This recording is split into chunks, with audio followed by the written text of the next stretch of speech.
Imagine knowing exactly what your students are learning and exactly which steps you need to take next. Join us in Down with the Reading Quiz to craft meaningful and productive formative assessments that move away from gotcha moments of basic recall and toward assessing what your students actually can do. In this 30-minute free masterclass, we'll share 3 powerful assessment keys that work for any novel at any time of the year. Head to shop.bravenewteaching.com/masterclass to sign up, and we'll also send you a free workbook to keep track of all your notes. Once again, that's shop.bravenewteaching.com/masterclass to nail formative assessments forever.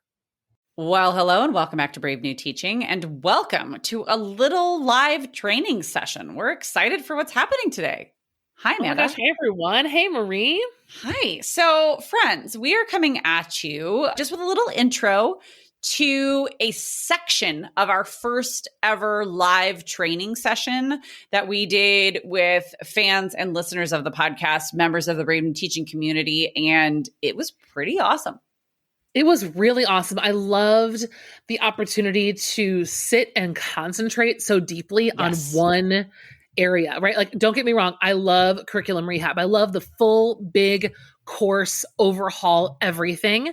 I love the workshop. I love the unit level, but there is something very personal and practical about this, like 1 hour concentrated. We're looking at this very specific thing kind of a moment. Well, because we've done, listeners, you've heard us talk through even, was it a couple of weeks ago where we replayed the Cloudy with a Chance of Meatballs lesson walkthrough? Like that's niche down to like the lesson level. This is like a step between the lesson and the unit. And we're looking now at like an ongoing kind of project assignment, specifically synthesis writing, teaching it to and guiding students through the process of writing synthesis. It seems simpler, maybe, at least, okay, speaking from my own experience, synthesis writing seems so obvious. Like, oh yeah, that's totally how to make it all work. Like you bring it all together with synthesis.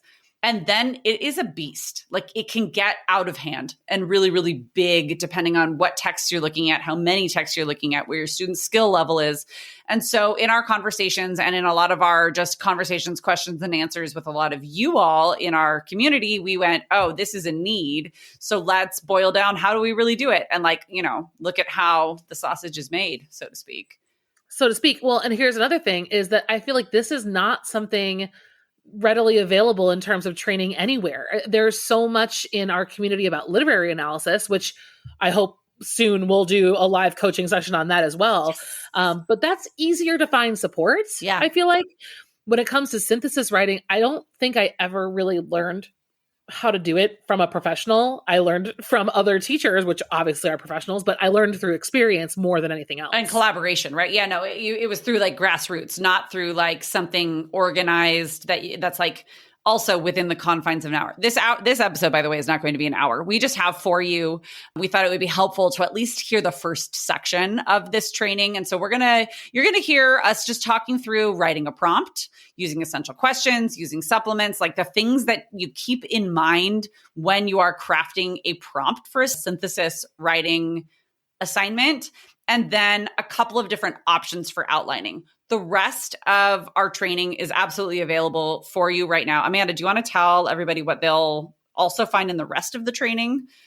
Yeah, so the rest of the training, what we're going to walk through is some real life examples of writing. So I actually went through of the outlines that we share with you in this section. We then went into, okay, what does that outline look like in terms of writing? So what does a claim look like? Subclaims, evidence, commentary, linking statements. One of my favorite parts of the training was when we went through sentence frames. Yes. Because when we talk about synthesis, understanding and teaching kids how to synthesize is talk about an underserved skill for teachers. Like, right? We haven't really learned how to do this. So we provide in the training a real look at one specific sentence frame and how to extend that from either a sentence to a full paragraph, or even into like the summative. And of course, we have tons more. I think there's over 20 different frames that we share with you in the Google folder. And then after we kind of go through sentence frames and the outlining live experience of the writing, Marie then hopped in and talked about grading, scoring, and feedback, and what that all looks like for synthesis specifically. Yes. So again, this right now, this episode is just the first section of this training for you. Let's look at prompts. Let's look at, what it takes to put something like that together that's student facing. And then let's look at how to begin leading students through this and looking at different outline options. Then the full blown training has all of the things we're talking about, resources in a Google Drive folder for you. I'm trying not to overwhelm our friends who are listening at home right now, but if you head to the show notes or head to bravenewteaching.com/coaching, you can see more of what we're talking about and see all of the things that are included. We've got rubrics ready made for you, and you can just edit and change them as you need to. We want to make this as simple as possible because we know from our own classroom experience that synthesis is really where it's at. Like, it's the highest level of critical thinking for our students. And so we want to help make that possible more readily available for your classrooms because it's hard. So let's start here. Right. Yes. And my last comment would be, if this is something that you are like, oh my gosh, I missed it. Like, I missed the live. No worries. Like, this is your chance to get a taste for it. And then you can go purchase everything on the back end, right? So look, we're going to give you all those links in the show notes. But if you really don't want to miss these in the future, I cannot recommend highly enough being a member of Happy Hour. Our Happy Hour teachers came to this event for free. This was included as being a Happy Hour member. And this is something that is one of the biggest perks of being in that community, is little perks along the way, trainings and things that you don't have to worry about. Yep. We're just they're part of that membership. So think about being a part of Happy Hour so that A, you don't miss it, and B, you just get it. Yeah. And you get to hang out with us. It's so fun. More. All right, friends, we're going to jump into a little section of this training. Like we said, to get the rest of it, head to the show notes, head to bravenewteaching.com/coaching. And it's time to cue the music.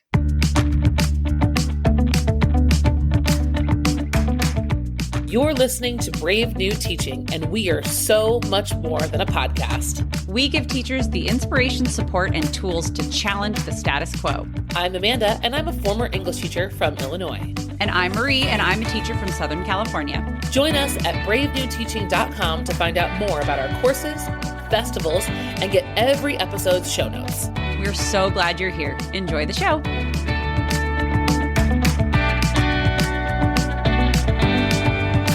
Let's jump in. Let's do this, shall we? Yeah, I'm ready. I'm going to jump to the second bullet point because we've had a few friends join us since we were talking about it before. Your materials and resources, we're going to be referring to them quite a bit. We're going to stay on the slides, but we'll refer to the actual resources. You have access to all of those. So it's in our chat. If you're joining us a little bit later, though, if you just head to where you're... Sorry, I got so excited I threw my microphone. If you head to where you're accessing this video and scroll down to the bottom of the page on shop.bravenewteaching.com, you will find buttons to all of the different things, to the sentence starters, to the rubrics, to all of the things that we're talking about. So just know it's all there, and drop any of your questions as we go in the chat. Yeah. Yes, please. We are going to be having a Q&A at the end of this event. So Megan Baker in the chat is going to be kind of collecting your questions for us, and she's going to send them over and kind of help prompt us through that Q&A part at the end. So feel free to ask them, and we will address them all once we kind of get through all of the things. We will start with some welcome and introductions. We've already got the gist on our resources and prompts. We're then going to kind of walk you guys through, like we said in the marketing of this event, is we want to take you from start to finish with the synthesis essay. So we want to start with setting up the prompt, move through the outlining process, through some sentence frames, and then getting into the grading, scoring, and feedback. Obviously, right, we're going to tell you as much as we possibly humanly can in this hour, but I'm sure you're going to have questions, and I'm sure we might go too fast through an area that you wanted more time in. So feel free to follow up with us on anything that you want to. So this is us. I'll go first. My name is Amanda. If this is your first time attending a Brave New Teaching event, thank you for coming. We're so happy you're here. I am Amanda, and I am a former high school English teacher. I taught for 13 years. I am currently on a little bit of a hiatus with both school reasons, but also family reasons that we're going through some things right now in our health wise. But we're so happy to have this outlet of still being in classrooms. I am currently writing resources, I am coaching, and I am traveling to do PD while I am taking this little break from the classroom. So that's me. And I'm in Northern Illinois is where you can find me. And I am at Mud and Ink Teaching on Instagram. And I am Marie, and I am the teacher that gets the most coaching from Amanda because I have daily access to her all day long. Now, I'm Marie. I'm in San Diego, California. This is my 17th year in the classroom. I am teaching high school English and theater. And this year I have all juniors. And for some reason, it happens to be working out very well that with my junior class, most of what we talk about here on Brave New Teaching, like synthesis writing, applies directly to my classroom. And so I'm able to either refine some of the stuff that we're talking about as we talk about it, or like in preparation for what's coming to all of you, or I'm able to like test things out in a really cool way. I'm at a sweet spot in my career where I've been doing this long enough that I feel really confident in what I'm doing. And I also feel the confidence to be able to fail. You know what I mean? And like, how I have the grace to be like, well, that's not going to work, or like whatever it is. I absolutely love what I do. And I love being in a place where I can work with my best friend and with all of you and try to share the love that we have for working with kiddos, even when they're a little intense, like they have been so far this year. Still love them, and finding ways to make that just smoother and just retain that joy. Right. So I'm excited to share with you, like I started saying at the beginning, a lot of this is what started to make writing in general work better, but specifically synthesis, I find is the most impactful type of writing in my classroom when we're talking about analysis. And so, yeah, I just did a paper. We're going to talk about it. Shall we? We're going to talk about it. But before we talk about it, we want to give a big confetti throwing shout out to our happy hour teachers. There's a lot of you here who are here for free. You came because happy hour teachers get some pretty sweet perks. And this is one of them. Attending our live events is a free perk. And we're so happy that you're here. Thank you for all of your, cheers to you. And to anyone who wants to join happy hour, we can talk to you more about that at the end of the show. But yeah, thanks for coming. Right. Absolutely. Okay. Is this the show? Shall we dive in to Here we are. Writing the prompt? If you have been through curriculum rehab or listen to certain episodes of our podcast, you will really know that we are all about starting with the bookends of any sort of a unit, any sort of a project assignment. Start with the end in mind, but to get to the end, you also have to start at the very, very beginning. And for us, that is essential question and assessment. And Amanda is the reigning queen of inquiry and essential questions. And whenever I need to refine mine, I go straight to her every single time. So she's going to talk to us a little bit about that at first. I have always, once I really understood from my like credential program what it meant to backwards plan, it was like all of these, it was like the Queen's Gambit, you know, how like the things go in the sky up above her, if you've seen that show. Like I went, oh, I get it now. Like I kept hearing backwards plan, backwards plan, backwards plan. Once I got it, I got it. And this is a very good example of exactly that. So do you want to talk about these essential questions and just like a quick little, these are straight from our dystopia workshop, which you all know because they should look familiar to you. Yes, absolutely. I would be happy to start. So when we talk about essential questions, which there are hundreds and thousands of, maybe not hundreds and thousands, but we have lots of episodes. There will be lots of episodes where we've talked about that together. And we have, for as long as we've talked about essential questions, we've always talked about keeping the end in mind, because your essential question is your assessment. The entire goal of an inquiry-driven unit, the goal of an essential question-based unit, is for the students to be able to answer that question at the end of the unit with more sophistication, more complexity, more knowledge than they had at the start.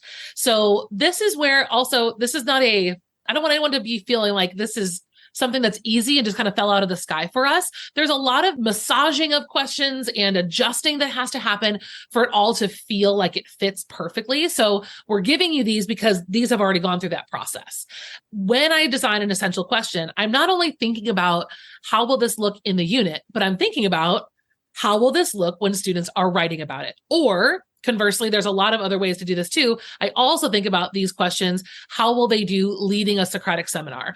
You're actually getting 2 for 1 today, because pretty much everything we're giving you here is also very useful for leading Socratic seminar as far as synthesis goes. That's the goal of a Socratic seminar, as well as a synthesis essay, is to combine all the learning from the unit in one argument at the end. And that argument is answering the EQ. So we've got 2 to look at today. You've got them in your handout. So make sure that you have found all that. You can see the bigger screen. We didn't want to be like screen sharing, because then everything gets really tiny and then I've got to zoom in and out. Brave New Teaching friends, it's time to get serious about reading. I have a feeling if you are here and you are listening to this podcast, you're probably a reader just like myself and just like Amanda. But I don't know if we have fully explained the ritual that at least I have around reading in my daily life. It is very much a part of my routine. It is how I settle in each night and how I get myself ready to just relax and go to sleep without fail every single night of my life. I read for at least 5 or 10 minutes because it resets my brain and it allows me to let go of the day as best I can and get going. And so I wanted to talk to you about my essentials for reading, because this little routine, you see on like TikTok and like YouTube, different nighttime routines. Okay, I don't have all that. Yeah, I totally wash my face and brush my teeth, whatever. That's super mundane. But my reading routine is something that I think is pretty phenomenal. So I'm going to tell you all about it. So let's set the scene, shall we? I get my kids in bed. My kids are 7 and 10. 7-year-old pretty much turns over and passes out, which is a skill I wish I had, but she's just amazing at it. 10-year-old is doing his own version, basically pared down with all the bells and whistles of what I'm doing, but in his room. He's got his book and he's got a few of the essentials I'm going to tell you about. And then everybody goes to sleep. So we're in our respective beds, right? After getting them in bed, walk into my room. Maybe I've got some twinkle lights going. I don't know, but that's not one of the essentials. The first thing that I do with my essentials is I turn on my candle warmer. Not just any candle warmer. This one has a timer, because this way I can turn on my candle warmer, and once I get into bed, I don't have to get back out. I can just stay there the whole time, and the candle warmer can be like across the room, fill the room with sort of just a nice aroma, and then turn itself off, and I don't have to worry about burning my house down. So that's number 1. I'm in bed. I cozy up with a blanket that is just heavy enough that it's kind of like got a weight to calm me down. It's not quite a weighted blanket, although that is one thing that my 10-year-old has. A weighted blanket to help his little body calm down from the day. But I've got a blanket that's the right weight for the season. I generally put a heating pad on my neck so that I can just kind of like melt in and relax. I clip on my book light that has been charging next to my bed, like by my nightstand all day long. And I set my book on a pillow. You know, those like triangle wedge pillows? That is absolutely my saving grace. I bought myself one of those when I had wrist surgery a couple years ago. I liked it so much. I bought one for my daughter. I bought one for my son. I have bought these for people as gifts like many times. So if all of the things that I'm describing right now are you're like, oh, I already have all that. Think about like gift giving and the holiday season coming up and who could maybe benefit from some of the items that we're talking about here in this reading essentials list. You know what I mean? So here we are. Candle warmer is on.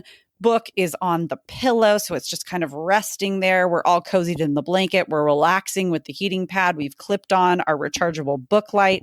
We've got some sort of a drink next to us. Maybe it's some tea. Maybe it's just really cold ice water, just something to make us nice and calm and comfortable. And then you just dig into your book. And I'm telling you, it's the best thing in the world, because then when I'm done, I just turn everything off, unplug it, the candle warmer goes off on its own, and I slide into dreamland until about 3 a.m. where my anxiety wakes me up. But those first 5 hours, let me tell you, are something very special of sleep after I get my good reading routine in. I will put in the show notes for this episode a link to my Amazon storefront that has all of these essentials that I like, the exact things that I use. And honestly, use what you like, add what would make it feel more like you. The key here is to have a nice little routine because it just is something to look forward to. It makes you feel, I don't know, it makes me feel a little bit more put together, if that makes any sense, when I have this just like nice routine to like lean on, and it's something I just do for me. It is absolutely my version of self-care, and there is just nothing better than my reading pillow that I just like put my book on. I keep my like glasses, my favorite glasses that I read with at night. I have many different pairs of glasses. These ones stay in the little pocket on the side of my reading pillow, and it's just delightful. So I hope you enjoy, and let's all read together. All right, let's get back into the show. The first prompt that we talk about and we will walk you through today is this one. According to the readings provided, to what extent is our own society a dystopia? Other versions of that have been, to what extent is America a dystopia, right? You can kind of play with depending where you are located or what you want to argue, but to what extent is our own society a dystopia? The other prompt is asking, to what extent is rebellion a requirement for society to progress? Both of these are to what extent questions, which means we're asking the students to pick a place on a continuum and say, from here to here we are, but maybe not here, or in most ways we are, but in a few ways we aren't. We want to give them the chance to build that language and make those arguments. The rest of the I want to interrupt you. I'm going to interrupt you for a second. These are pretty advanced prompts. Yes. So like, I don't want these to discourage you. The synthesis essay I just did with my juniors is the first big piece of writing. And it was a definition. It was what makes a great leader. So like, it doesn't have to be, in order to do synthesis, it doesn't have to be like this. The beauty of why synthesis is because it's what keeps things interesting. Too many times do we get in secondary ELA to a point where students are giving us book reports instead of literary analysis, right? It's just a recounting and a quick little interpretation of what happened in a text and not so much analysis. Synthesis forces them to mesh things together in a way that is thought-provoking and highly analytical, and it pushes into those critical thinking skills that we want, especially in 21st century learners. So dystopia, which is why we wanted to work through our dystopia workshop attendees, right, with all of you in this, is also lends itself so brilliantly, as we all know, having gone through that workshop and seeing all of those different texts. Why not take all of the different texts that we talked about in dystopia and mesh them together into a synthesis type thing? So you could definitely use other EQs from the workshop or ones that you kind of like take from there and then stem to create your own prompting. I just wanted you to know, like, Amanda and I are working through today pretty advanced prompts, but these can work their way down to different levels, and you can scaffold really nicely for different types of learners. Okay, sorry, keep going. Yeah, and I've got the chat open on my phone, and there's a couple of things I do want to address right in the moment. These are two prompts for two different units. I would never use two essential questions at the same time. So again, like if you have not gone through the dystopia workshop all the way, or if you have not really kind of grappled with that, I would say the danger with two essential questions is that I haven't taught to both essential questions. There's no way to do both. We're just giving you two different options because you can envision two different units. But the goal here is to, at the very bottom of the prompt, it says, please choose your evidence from the following texts. So the goal of the response, so when students write a synthesis, they're going to answer that question completely dependent on the supplements and the core text that you chose for this unit. So we're not going to get into the nitty gritty of AI shenanigans and like all that stuff that's going on, but not yet. Not today. Yet. But for the most part, I think that's another reason that I love this form of writing, because it's very intimately connected with the very specific line of thinking that you've been tracking all unit long in class. Also, because you started with this essential question and ended with this essential question, most of your students aren't going to be surprised that this is what we're doing at the end. Fewer of them are going to hit the panic button. And a lot of times, right, when we see kids cheating or plagiarizing, it's because they're blindsided by what they're asked to do and freaking out. There are a lot of other reasons that kids do the things that they do. But I have found for sure that because we've worked through all of these texts together, we've been adding to an evidence tracker together, I've been asking you this question over and over and over again, they arrive at this synthesis assessment feeling very confident. So, quick thing too, a synthesis paper is not a research paper. A research paper requires synthesis, but this is not a research paper. We're giving them all of the texts because we don't want research to be one of the skills that we are grappling with. I just needed to remind us all of that. Research is something different that can probably be added on later. You want synthesis skills before you bring in students pulling in their own resources. Absolutely. We are giving the sources. Yeah. So here are our outline options. And so there are, of course, could you do more things? Sure. But I think let's simplify it to 2 ways of approaching any synthesis question. The first, and I think the more applicable and probably the first way I'd want students to grapple with this is like late middle school, early high school, would be allowing them to organize their argument by source. So I'm going to ask you, to what extent is America a dystopia? You're going to say, according to Fahrenheit, it's this. According to the lottery, it's this. According to WALL-E, it's this. We're going to make our argument by source. And then the synthesis part comes more either in the conclusion, like the ending sentences of those paragraphs, and then the conclusion itself. Is it true synthesis? Would an AP Lang teacher recommend this to their classes? No, they would not. But it's a great starting place, and it's a doable thing for students who are struggling writers or are just doing synthesis for the first time. Yeah, it's the building block, right? Because once you can do it by source, it really, if you backtrack ahead of this, it's a single source lit analysis essay. It's a theme essay. It's a theme essay. And then you take the theme essay and you plug in a couple of sources. So our dystopia texts work brilliantly here. I'm going to plug in the Gracier and Harrison Bergeron. I'm going to plug in Fahrenheit and Unwind. Mm-hmm. And I'm looking at the same theme with now 2 different sources, but I'm going to block those out. Then when you move into the more advanced, which is what I'm asking juniors and seniors to do for the most part, or maybe like honors sophomores, because at least in my classroom, I want to really solidify those writing skills before I push into uncharted territory. Then I'm going to start organizing by concept. I'm going to start looking at, instead of text by text, I'm going to look at where does each concept apply in various texts. Thanks again for listening to Brave New Teaching. We'd love to keep the conversation going over on Instagram. And while you're there, check out the links in our bio for the most up-to-date events going on in the Brave New Teaching community. Thanks for being here and have a great week at school.